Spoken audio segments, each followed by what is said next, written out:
The Sonatrach Group and Indonesian company Pertamina have signed 3 service contracts for the removal of crude oil, condensate and LPG produced in the province of Illizi.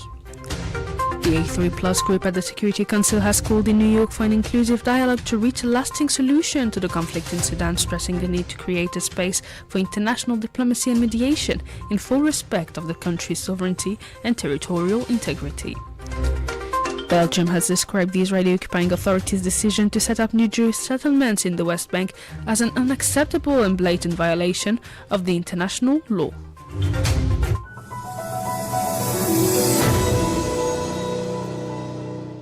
Hello and welcome to Radio Algeria International. I'm your host, Miriam Bershi. The President of the Republic, Mr. Abdelmajid Tebboune, has received the Secretary General of the High Commission for Amazighi, Mr. Silhajmi Hesed. Mr. Assad said he had listened with great interest to guidance provided by the President of the Republic to strengthen the High Commission's effort to promote Tamazight in all its linguistic variants in use throughout the national territory, in accordance with the provisions of the Constitution, in order to reflect the national dimension and enshrine this essential component for the unifying national identity.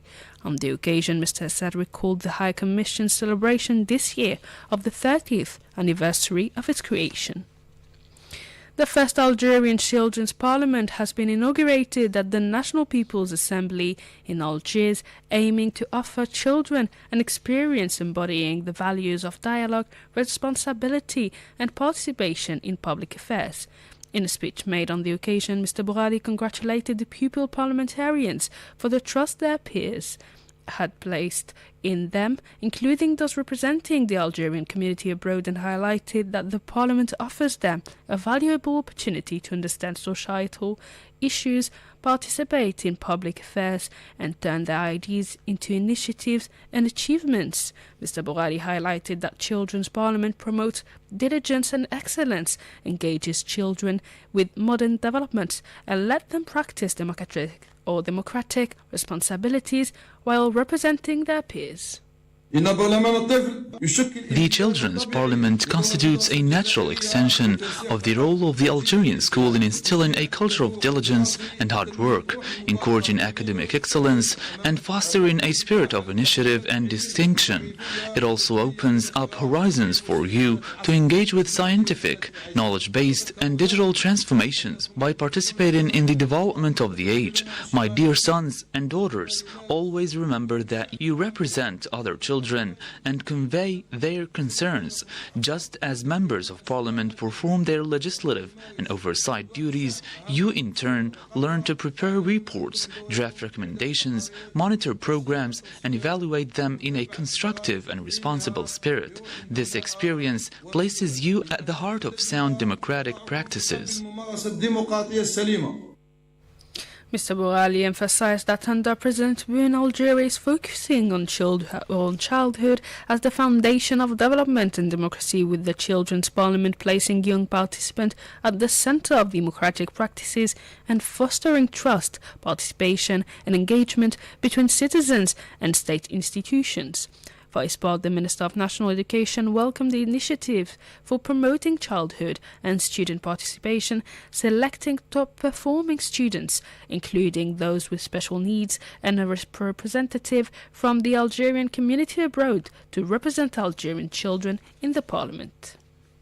The Minister of State in charge of hydrocarbons and mines, Mohamed Arqab, has received the CEO of the Chinese group, Anton Peter Pai, and his accompanying delegation members. In Algiers, Mr. Charfi reports. The delegation expressed the group's interest in strengthening its presence in Algeria through long-term projects and partnerships.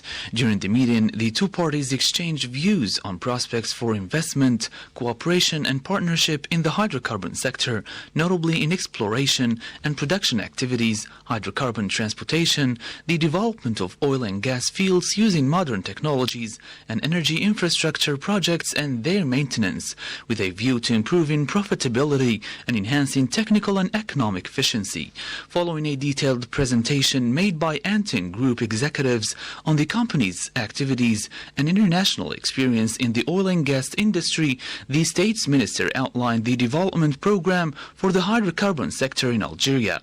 They highlighted the investment opportunities available in addition to the advantages and incentives offered by the legal framework governing hydrocarbon activities, particularly in terms of investment attractiveness and partnerships based on technology transfer and value creation. Mr. Arkab hailed the deepening of technical and institutional consultations between the Sonatrach Group and Al-Naft on one hand and the Antin Group on the other to define possible areas of cooperation and exploring concrete and mutually beneficial investment opportunities. Antin CEO, for his part, reaffirmed the group's interest in strengthening its presence in Algeria through practical and sustainable projects based on the use of internationally recognized cutting-edge technologies and in contributing to the development of the national hydrocarbon sector through long-term partnerships based on the exchange of expertise and in the best interest of both parties.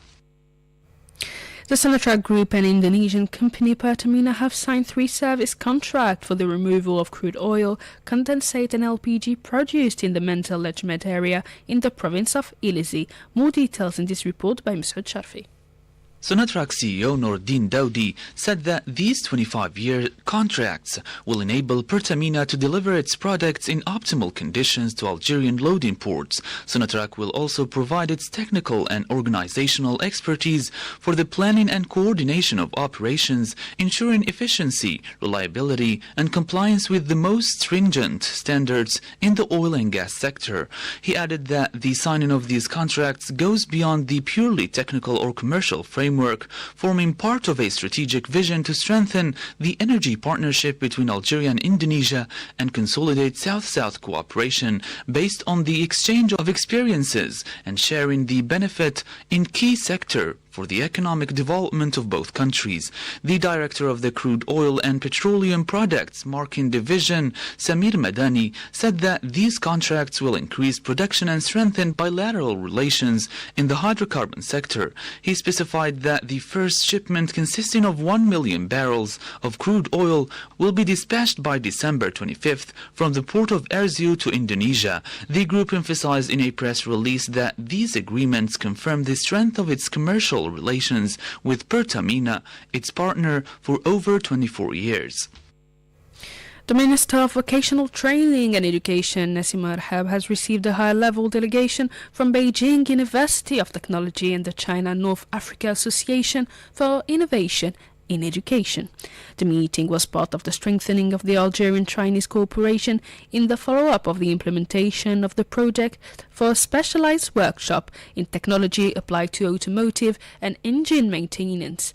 It aims to assess the results of bilateral cooperation since the signing of the Memorandum of Understanding in October 2024, notably regarding the creation of the workshop as a major milestone in the process of establishing a national center of excellence in the automotive industry. The discussion focused on the progress of the project following the visit by the Chinese delegation of the National Specialized Vocational Training Institute in Oran, chosen as the main partner to host the workshop as part of a strategic vision aimed at developing a highly specialized training center that meets the requirements of the technological transformation currently underway in the automotive sector. The minister stressed the need to broaden the scope of cooperation to include the development of educational programs for industry, the qualification of trainers according to international standards, and the launch of innovative training programs in the field of engine technology, electronic diagnostics, and modern automotive technologies to enhance the employability of young people and supporting the national industrial fabric. The Minister of Labour, Employment and Social Security, Abdelhak Saihi, has received the head of the United Nations Population Fund here in Algeria, Mrs. Faiza Benderis in Algiers, who praised Algeria's role in the field of social protection and the strengthening of prospect for cooperation. On the occasion, Mrs. Benderis highlighted the efforts made by the Algerian government in support of the fund's programs, as well as the facilities enabling the effective implementation of this partnership. For his part, Mr. Sahi examined the far-reaching reforms undertaken by the state in the field of social security, stressing that they reflect the government's commitment to strengthening social protection and enshrining the principles of social justice. The minister referred to the decision by the President of the Republic, Mr. Abdelmajid Tebboune, to extend maternity leave for working women to 5 full months, describing it as a real achievement and additional support for working mothers, taking into account the specificity of motherhood and ensuring a more balanced and stable working environment. The two parties also stressed the importance of strengthening this cooperation and intensifying coordination in order to meet these challenges in the interest of sustainable development and social stability.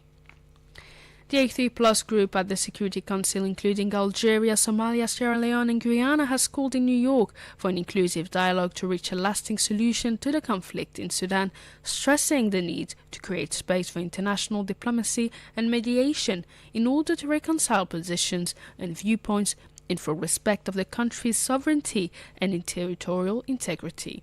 Speaking on behalf of the A3+ group during a Security Council meeting on the situation in Sudan, Algeria's permanent representative to the United Nations, Amr Benjameh, said that the conflict cannot be resolved by force, stressing that only an inclusive dialogue can achieve a lasting Sudanese-led solution in full respect of the country's sovereignty and territorial integrity. The solution to the conflict cannot be reached only through the use of force. Only inclusive dialogue and genuine negotiation can lead to a durable solution. Only that is Sudanese-led and Sudanese-owned and enjoying support from the broader international community. There has to be a space for international diplomacy, for international mediation, to bridge the positions and views in full respect of the national sovereignty, unity and territorial integrity of Sudan with the single legitimate government. Algeria's permanent representative called for coordinated diplomacy under the African Union and the United Nations, urging dialogue toward a ceasefire and rejecting any parallel authority that would undermine Sudan's unity. However, these diplomatic efforts and initiatives need to be further coordinated while preserving the central role of the African Union and the United Nations and building on the achievement realized within the framework of the Jeddah process. We encourage our Sudanese brothers and sisters to engage constructively in dialogue that can lead to a ceasefire and establish the foundations for a meaningful and homegrown peace process.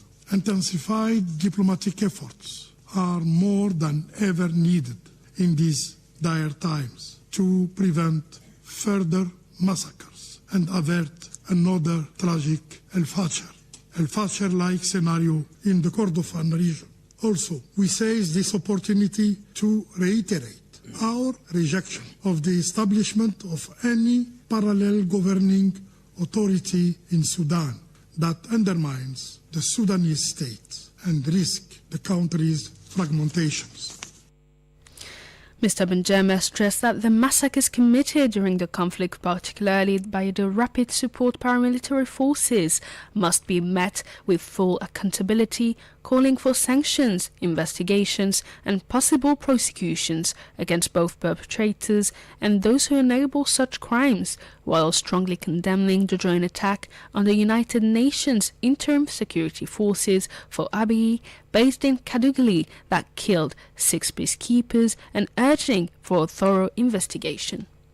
The massacres perpetrated during this conflict, particularly those committed by the Rapid Support Forces in Al-Fasher, in Al-Janeina, in Zamzam camp, in Wad Madani, and in the Kordofan region, to mention only a few horrific cases. These massacres must be met with accountability. The Rapid Support Forces have not only demonstrated complete disregard for international law, but they have consistently broadcasted yes, broadcasted their heinous and barbaric crimes with complete impunity. Accountability must therefore be pursued using available tools at the disposal of the international community. And to this very council, particularly sanctions, investigations, and possible prosecution. These measures should not only target those who kill, torture, starve, or maim innocent people, but also those who enable, who finance, who facilitate such crimes.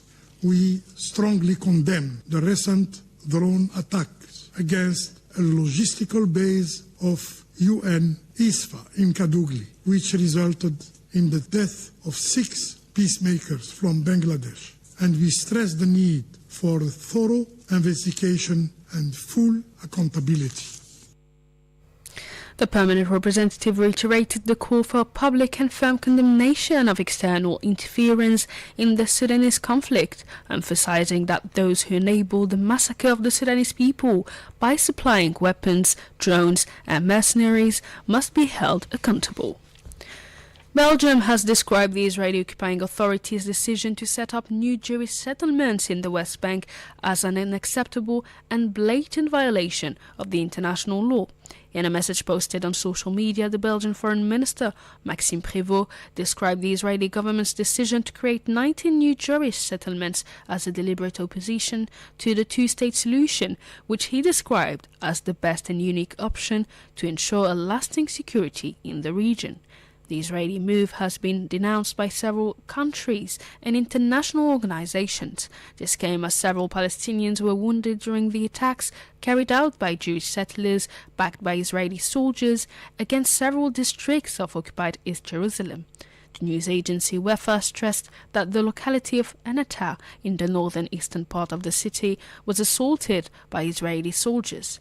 Meanwhile, the Euromed Human Rights Monitor affirmed that the Israeli occupying army's repeated practice to crush living or wounded Palestinians with tanks and bulldozers was not part of a series of isolated incidents, but rather one of the most brutal forms of deliberate murders perpetrated during the past 2 years. In its last report, the observatory denounced such practices, saying they translate a planned policy aimed at stripping the Palestinians of their humanity and inflicting a psychological and physical terror that is part of a parcel of the genocide perpetrated in the Gaza Strip. It went on to say that such practices reflected an attempt to destroy the Palestinians as a national group in Gaza through repeated public incentives to exterminate them and through the impunity of those behind such crimes. This has been highlighted by several organizations, including the US Mondovis platform, which deplored the campaign waged against organizations related to the Palestinian civil society and aimed at erasing their digital archives with objective of silencing them.